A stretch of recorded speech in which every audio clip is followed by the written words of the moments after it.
All right. Good morning, everybody. TG here. December 16th, when I'm recording this, and the market is just continuing to be heavy. I was looking for a little bit of a bounce maybe today. There was some news about non farm payrolls and unemployment.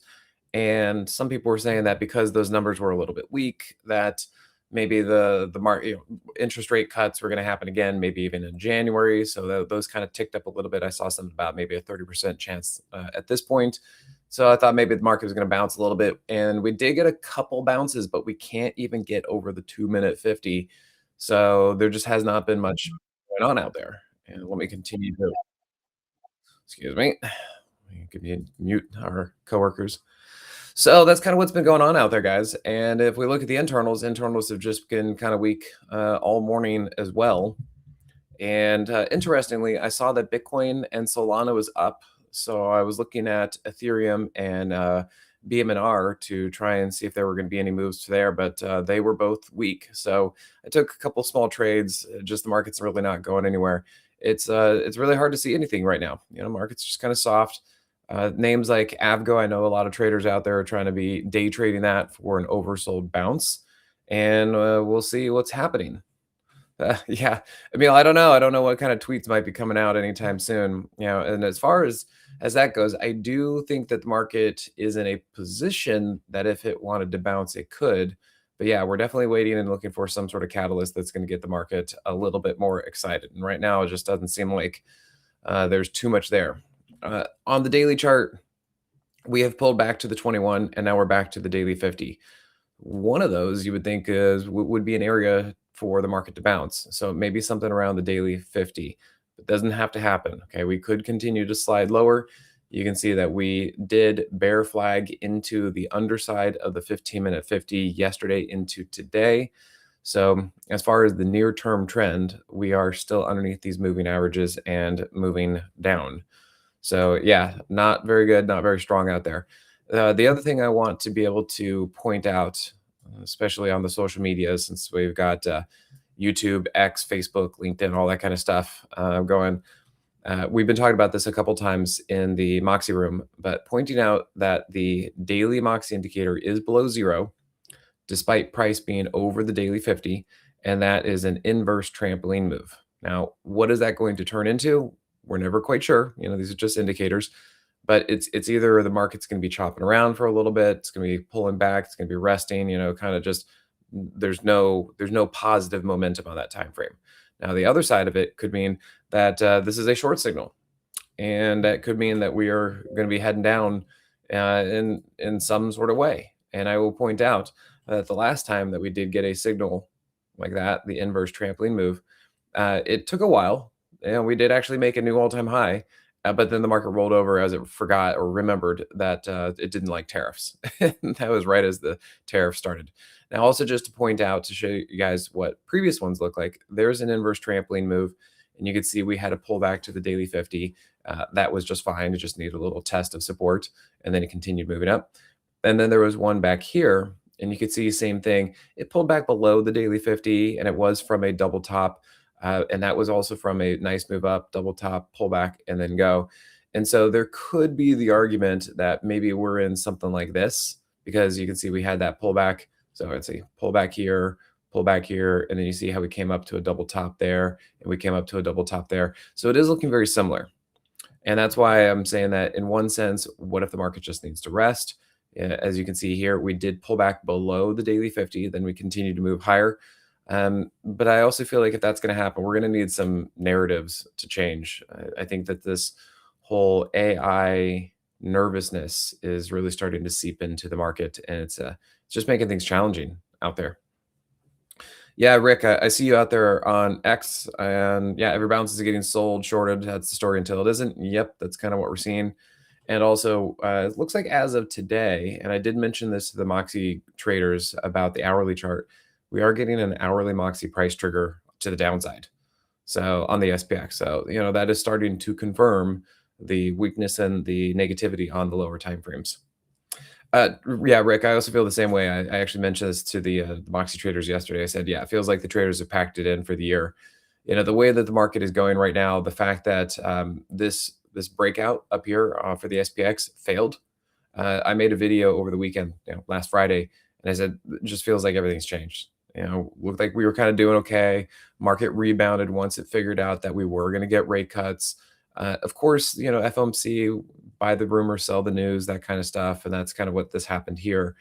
And as of Friday, when Broadcom reported, it just seemed like that was the straw that broke the camel's back and really made all the bigger investors and stuff nervous for the AI trade and situation. And then they just started really selling into this stuff. And now, we're halfway through December and holidays, and it just seems like they don't really care about getting the market up for the end of the year. It seems like, nah, we're good. Let's let this thing just cool off and not even be around. So yeah, it kind of feels that way. Kind of feels like the Christmas vibes and holiday stuff and end of the year. And sounds like right now, it kind of feels like we're going to be going into the end of the year with a whimper. So just not much going on here.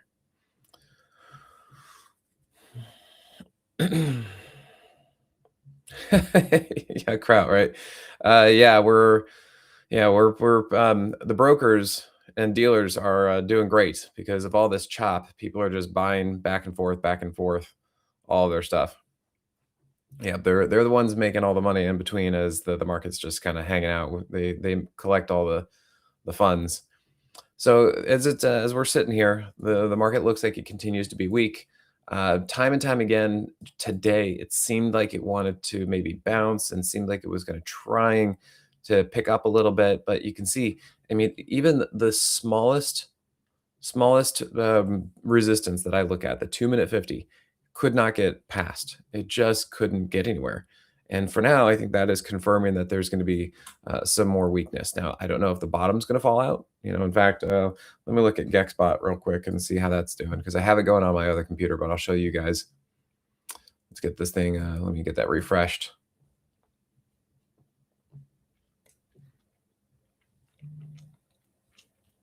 Yep, Rick. Also, we've been talking about that too. We had one subscriber in the Moxie room yesterday say, "Hey, can we just I don't know, either acknowledge or can we talk about the bear market?" And I said, "Well, according to the indices, we are very far from a bear market. I mean, the SPX is still over the weekly 8 EMA. I mean, that's incredible. But yes, underneath the surface, a lot of names have been going down. Now, I think maybe it's a little bit skewed as far as our vision because all the names that we like to trade are the ones going down.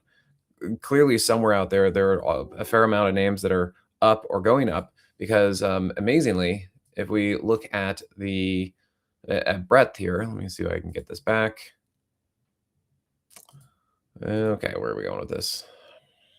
Let's see if we try this. All right, there we go. And we can see that breadth is actually not too bad, especially since a few weeks ago when the market kind of sniffed out that there was going to be some rate cuts. You can see everything came back up. Now it's kind of holding. We'll have to see what happens over the next few days, couple weeks. But this is interesting, and I don't know. It makes it kind of seem like the AI trade, which everyone is very nervous about, seems to be a small portion of the overall market because it's weird. Breadth is back up. Obviously the IWM and the RSP were up, but those are the small caps, so they're not as important. It's the mega caps that I think are taking the market down. The big stuff. So yeah, you can see here on GexBot, we've got quite a bit of negativity in through here. Yeah, kind of got some net Gex negative. It's been a little bit back and forth. So let's see, 6750 is kind of the big one. That they're calling. We've already hit the 6780. But 6750, 6750, yeah, that's pretty far down there. It's going to be interesting to see if this breaks today. I suppose if the market breaks this level, 6750 might be the next area we go. And if we look at the internals are not disagreeing with that. They are weak. You can see pretty much everything is weak, not terribly weak, but just weak. And you can see the ticks have been down and advanced decline is down. So yeah, that's why just kind of any bounce that I was looking for isn't really holding. Yeah, Rick, definitely agree. The indices are lying, always have since the mega cap tech names hijack them. Yes, and that's why I do a lot of looking around with the market and just trying to make sure I get a good view of everything. So I look at the SPX, I look at the Nasdaq, IWM, RSP, QQQE, ARKKFFTY, a lot of those things. Plus, we're also just looking around at individual stocks anyway.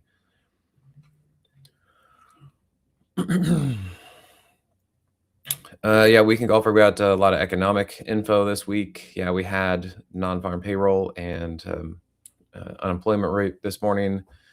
Emil, is it possible tax loss selling has begun? I'm not entirely sure. That's just not right, not quite my forte. Usually, John Carter does, well, he usually does the buying after the tax loss selling after Christmas. So, yeah, it could be some of that. And remember, we kind of talked about the long only funds kind of do a form of tax loss harvesting or selling in October, which was kind of new to me. And so we saw some down moves in October because of that. Terry, SCOTUS overturning tariffs could provide the needed spark. All the monies would be returned, and the cessation of new tariff collections would improve inflation numbers. I don't know about that, and I don't want to speak too much about it. Feels very political and all that. The only thing I've kind of said about the whole tariff thing in regard to the Supreme Court is I almost feel like it would be very confusing, and I don't know if the market would like that. It might take some time for the market to decide what to do because suddenly, this thing that the president was doing as far as tariffs and all this stuff, now it's been reversed, and now it's like, oh, what do we do about this? And now what's the status quo going forward, and what's this going to look like? And it just turns everything upside down and topsy turvy. So I don't know. I don't know.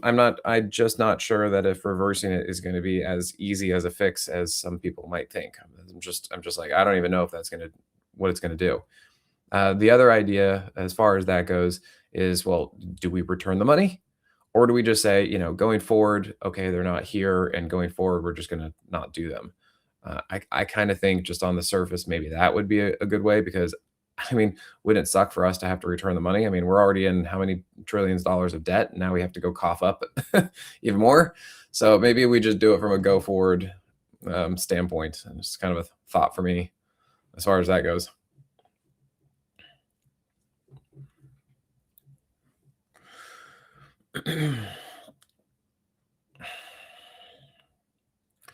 Yeah, Richard, would this be a good market to do a call credit spread on? Maybe, except, I'm looking at this and the market hasn't really been super interested in going lower today. It's been a little choppy as we come down. Let's see where to go.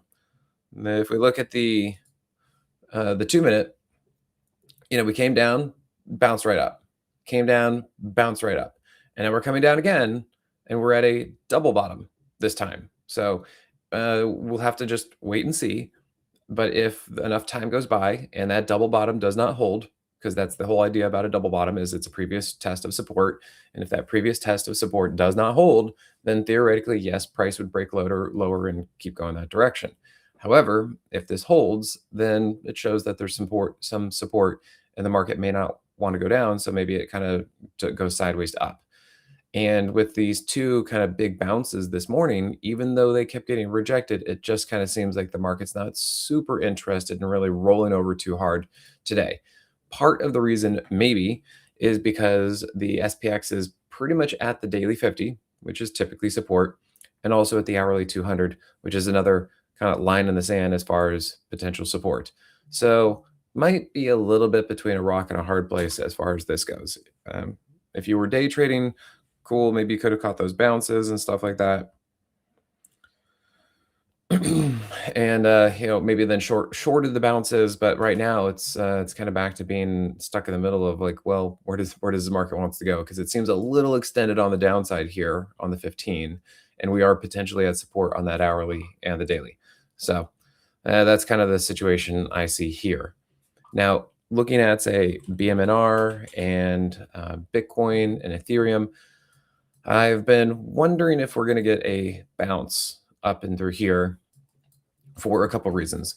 One, if we do look at the hourly chart, this BMNR pullback, which we were expecting, remember this X is where I was just my near-term target of where we could pull back. Because on our last trade, we exited our last trade up here, and I said we should at least pull back to that area. The fact that it went lower, Okay, fine, because as long as this eventually goes higher, then having a deeper pullback would be good because then when we buy in more, then this will help us move up and get some better percentages. Now, as far as say BMNR, Ethereum, crypto, stuff like that, I'm trying to. They are going to be bellwethers, and so if the market doesn't do well, then these are not going to do well. But if we can kind of bounce or do something, then there could be some opportunity in through here. And I'm looking at BMNR, and this thing has been outside of the third ATR yesterday into today. So that is looking like it was oversold and it's coming into the previous low area. And this is why I was kind of looking for a bounce. And as far as any kind of action today, I think we basically got one bounce right there, right into the 15-minute 21 EMA. Not much to work with. Now, it's not exactly falling apart, but it's also not really going anywhere. And so that's what I was trying to trade in through here and see if there was just going to be anything. But this market just it seems like it's kind of putting the heavy mitt on the market. It's just not allowing these things to move up. So there's that. There's BMNR, and then looking at Ethereum. I was trying to see if Ethereum was going to move a little bit. It looked a little bit promising. You can see here, I've just put a line there. It's started to get over the 5-minute 50, but again, kind of right back down. It's just not doing anything. However, we look at Solana, and Solana had a decent bounce. Now, it didn't go anywhere for the day, but it bounced. So there really wasn't much to do here on this kind of stuff because it just happened pretty much all in the overnight. And then if we look at IBIT or GBTC or whatever, it's kind of the same story. It opened up and had one move as far as the day goes. And that's why I was thinking that maybe I could trade the BMNR Ethereum situation because I looked at Solana and I looked at Bitcoin and they're up. And so I was thinking, all right, maybe Ethereum's going to go with it. And it didn't. So it's just like, just small trades, sticking with stock and just trying to see if anything's going to happen. And then I saw quite a few people who were interested in trading Avgo, Broadcom. And while this is down quite a bit, it also could be getting extended and it could be coming into some previous support areas. If you kind of look at that on the daily chart, possibly. But I was watching it too. Let's see, where is that one? I was kind of watching it down here in the lower time frames. And there was kind of a bounce, but then not really much going on. A little bit of an L shoe right there on the 2-minute. And I put a little paper trade on here. Just want to see if it does anything. Came all the way back down here. It just doesn't feel like it's doing anything. I'm sure eventually, one day these pullbacks will actually start to move up, and maybe we're starting to see that here. But it's been just a tough morning. Market's been just really weak, and let's see who was asking there. Yeah, Richard. I continue watching this on my other screen. You can see that this double bottom for now is holding. So that's why I said, I'm not sure if I'd be overly bearish on this market because it just didn't seem super interesting coming down. But also the upside didn't seem like it was very interested either. Maybe that'll change as we speak and show this. Still not seeing too much change on the internals. We'll have to see. It's just kind of not much going on here. Kraut, let's see. AFRM waking up. I did see a few names open higher today, which is why I was trying to look for a bounce or an up move or something like that. But I'm still not entirely sure I want to do anything with this. So, okay, happy it's up. I guess that probably happens because of, I was thinking rate cuts. And you can see that the AFRM did not hold based on rate cuts last week. And I don't know, maybe is it up this week because of the non-farm payrolls and the jobs report, which basically helps solidify that there could be more, there could be more rate cuts next year, early next year. I don't know. Is that why AFRM's up? I don't know. But I don't really see much of an opportunity. I was looking for it here last week and it didn't do anything, so I didn't make a trade. And here we are basically the same place. Is it going to go? Well, if it's going to go, I'd like to see a little bit more confirmation or something like that. There's just not much to really work with right here, especially given what's happening with the market. So I'm just going to not be super interested in it right now. We can go for VIX expiration tomorrow. That kind of adds some craziness. And the VIX looks like it's been wanting to try to set up a little bit. We were pretty much at the same place last week leading up into the FOMC. So, over the hourly 50, over the hourly 50, over the 15-minute 50, over the 15-minute 50. And when I was looking at this before, I said, it doesn't really look like the VIX wants to go. Like it's setting up, but I'm not really sure that it really wants to go up as of FOMC, which meant that the market was likely to go up. As long as the VIX goes down, market goes up, and we got that right. That's like how that went. But now everything's kind of changed again. As of Friday, kind of changed. The VIX is back up again. We saw a lower low on the VIX and a higher low for the Moxie indicator. So we are seeing some positive divergence. So, that's not great. And I understand that we have VIX expiration, but this is potentially setting up again. And I think that is something we need to be aware of. And if we look at the UVIX, because this was also a place that I looked, and this really helped me when I was talking about the FOMC last week. I said, even though we see the VIX setting up, I'm not sure I really see a lot of traders really putting money into the UVIX as a hedge. So I don't see any real fear here. And that was mostly when we were looking at this going into FOMC. You can see that the UVIX was not set up. And so that's why I said I'm not too worried about the market coming down for FOMC. And still, there's potential for the UVIX, but it's still not really doing too much. I mean, we're still underneath the 15-minute 50. We even have the hourly 8 below the hourly 21. So it's not quite there. Not quite there. And that has me kind of wondering what might be happening with some formations with the market. And that's why I'm saying I've been looking for a bounce, because if the VIX and the UVX are not quite set up and the SPX is coming into potential support here, I kind of feel like we could get one more bounce of some sort before this market actually rolls over. And part of that is because I'm starting to see some distance between price and the hourly 50, and we still have the daily 8 over the daily 21. And so I just kind of wonder if this is a pullback, then we get a bounce, and then if we come down after the bounce. I'm not entirely sure we're just going to go slide into a bigger down move right now. I could be wrong about that. I'd like to see some more development. I'll be watching the VIX and the UVX and stuff like that. But I think that if we are going to go down bigger, I think we're probably going to do it from a bounce. That's my thought. So if you guys want to kind of put that out there and see what we can do about it.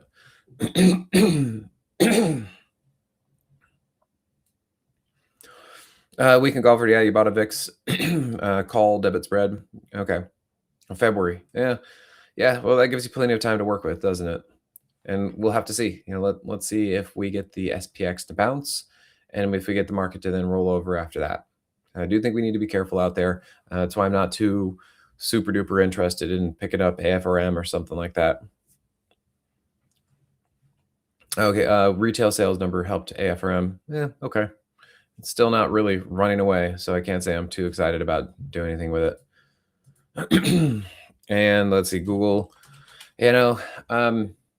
I'm kind of worried about Google and Apple, because I think Google and Apple were definitely part of the things that were helping to hold up the market and kind of helping to hold things up. And you just kind of look at Google and Apple, and it's like, where else do they go from here? Like I show you guys the third ATR on the monthly and weekly all the time.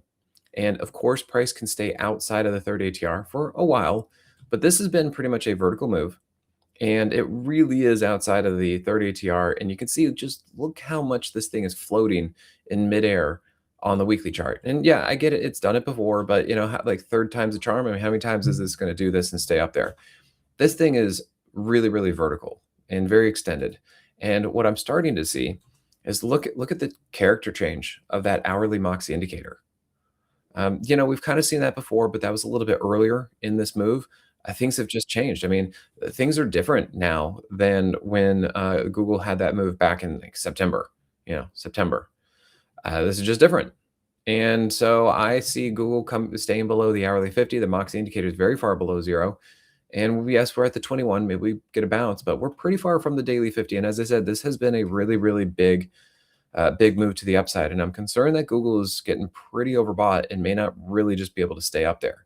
And so if Google starts to come down, what else is going to happen? Because if we look at the FNGU, which is the ETF of the FANG stocks, it is getting crunched, not doing great. And so Google is one of the few that is up, and Apple is the other one that is up. But Apple is also starting to lose some of its, extension because it's just so high. I mean, look how far away Apple is from the monthly 10, and you can see that Apple has been doing a good job on the weekly chart, but it's getting a little extended. It has been riding outside of the weekly 30 ATR. It's been pulling away from the weekly 8 EMA. All this tells me pretty overbought. And yes, it can kind of cool off, go sideways, come into support. But what if it just can't hold up? And what if it also starts to come back down? And what I'm seeing is right here, it is getting rejected by the hourly 50. And I think that there is possibility and potential for these two names to come down. And if they come down, what other FANG stock is really holding up? I mean, other than Tesla, I don't think that there's much holding the mega caps up. You just go look at FNGU or FNGS, and you can see this thing has been struggling. It's for the most part sideways, but it's definitely coming down on these lower time frames and not looking super strong. And you can see that FNGU also has an inverse trampoline move on the daily chart, along with the Nasdaq and the S&P and those kind of things. So that's kind of what we've been talking about. Is we were watching all this, and if you guys, anybody out there on the social medias, I see quite a few eyeballs out there. YouTube, X, Facebook, LinkedIn. If you guys want to go check out my last YouTube video, I mean, since we got a lot of people here watching on YouTube, go over to Profit Pilot and look at my video that I posted on Friday, and it'll give you a pretty good rundown of what I was seeing out there and just how different Friday really changed the market. And it was at that point that I really started pulling some stuff off because even names like Wolf that were looking really good, they had the dip. A lot of names had the dip over the last couple months, but then market sniffed out rate cuts and like, oh, we're going to get rate cuts, and so a lot of names came right back. But look at this, it just could not get past it, and you could see it went from a very high print to just total turnaround. And we had entered here at the line, but we got out here on Friday, I think. And I'm very happy about that because look what happened on Monday, Tuesday. So, I saved myself and the Moxie traders a lot of damage this week because a lot of names came down pretty darn hard on Monday. And I turned tail on Friday. Thursday was, Wednesday FOMC, Thursday pulled back, but then it was up again. And names like this, they're holding their hourly 50s. They're up. They're looking like they want to go a little bit further. Is the rate cut situation going to help some of these small cap names? And then Friday just turned around, and I said, "Ooh, let's get out." And I just got out a lot of stuff. Even BLDP looking great going into Wednesday, Thursday. I mean, look at that, looking great. And then you could see Friday got rejected by the 15-minute 50 and failed the hourly 50. So we got out of that on Friday. Just a lot of things changed. A lot of things changed. Yeah. And then Rick, yeah, Tesla. Tesla is a bright spot. We are actually in this. We've been actually trading this quite a bit. My original entry on Tesla is all the way back down here around 330. And yeah, we're happy about this. This is like one of the few ones that are looking good. I'm looking at Nail. I'm looking at UNH. We got some other defensive type stocks that I'm looking at, trying to see if they're going to do anything about it. So, all right. Well, let me wrap up with the social media folks. All those eyeballs over there. Remember, from YouTube, X, Facebook, all that, guys. If you guys want to come over and check out the Moxie Room, simplertrading.com/Moxie. And yeah, that's where you can kind of come over here and check out what we're doing some day trading, trying to make sure you guys are navigating. And if nothing else, if you guys are getting torn up in this market and things like this is where we come into a room like this. I walk you through some things. We talk about stuff so you can see them better. And honestly, if you need to go to cash, it's worth the cost. That's the thing. If it's worth taking a small loss and it's worth paying the right price of admission to the Moxie Room, if it helps get you out of some of these things when the market's not turning well. And that's basically what we did Friday. So feeling pretty good about that. Definitely reduced some risk and said, all right, this market's suddenly changed. And that's what we did. All right. Yeah, Rick, thanks for tuning in on X. And for anybody else out there, I'll see. Yeah, cash is a position. I'll see you guys next week for the Moxie Room. Let me come over here, close them down.